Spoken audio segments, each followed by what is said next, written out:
Let's talk about leadership in planning and executing military action, the first Persian Gulf War.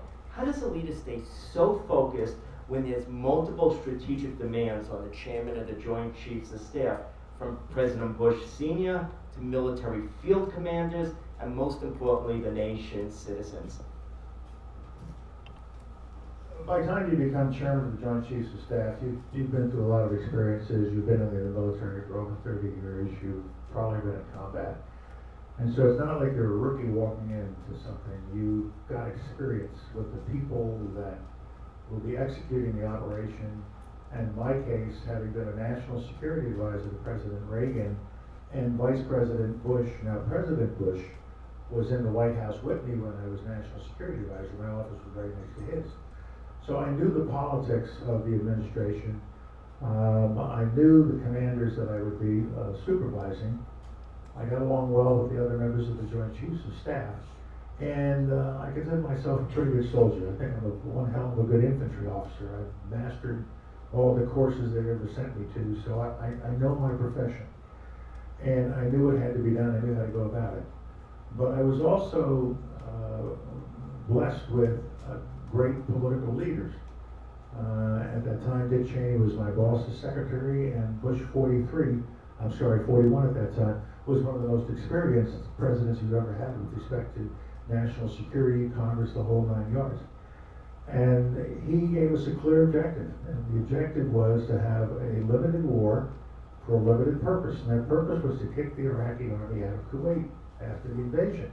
It was not to go to Baghdad, it was not to reform or change the whole Middle East, it was not to democratize Iraq, it was to kick that army out of Kuwait.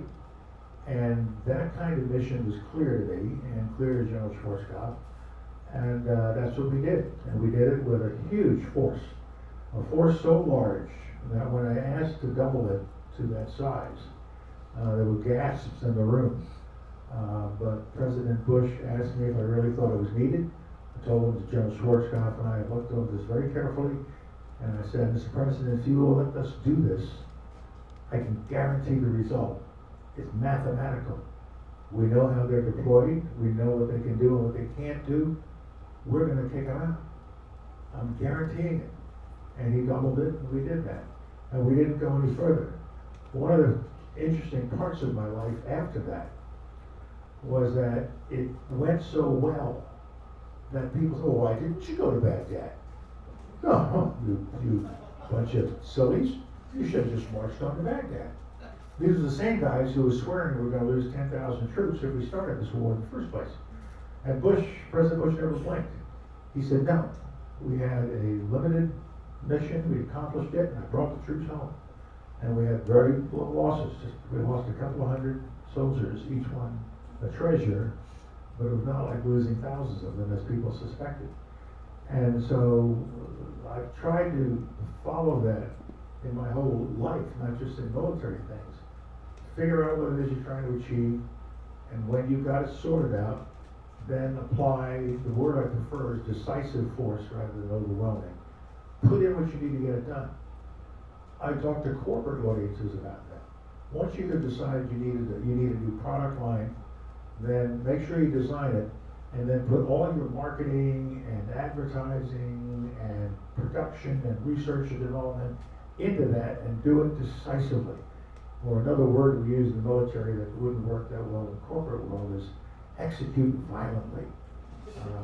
Is the execution of a plan that achieves objectives, not the plan itself. And always, as you're executing, have a bunch of guys in the back room figuring out what's going to go wrong or could go wrong and what we're going to do about it when it goes wrong. A lot of people who think, well, let's just go this way, it'll work. You sure God, no problem, it's going to work. We always have somebody in the back second guessing the commander quietly in case it doesn't work.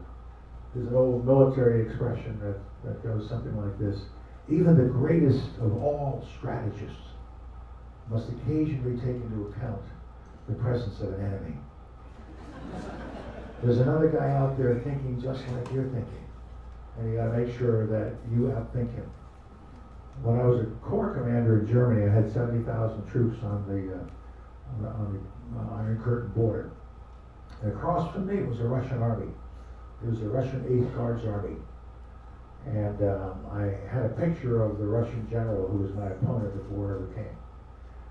And the years go by, the Cold War ends, and everything is now nice. And one of the first visitors to come see me, and I'm now the chairman, was the general.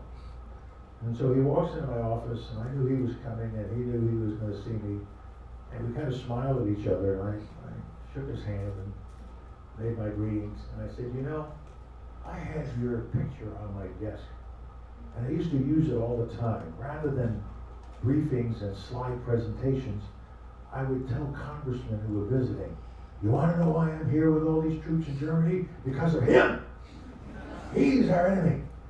And he smiled and said, General, I had your picture on my desk too.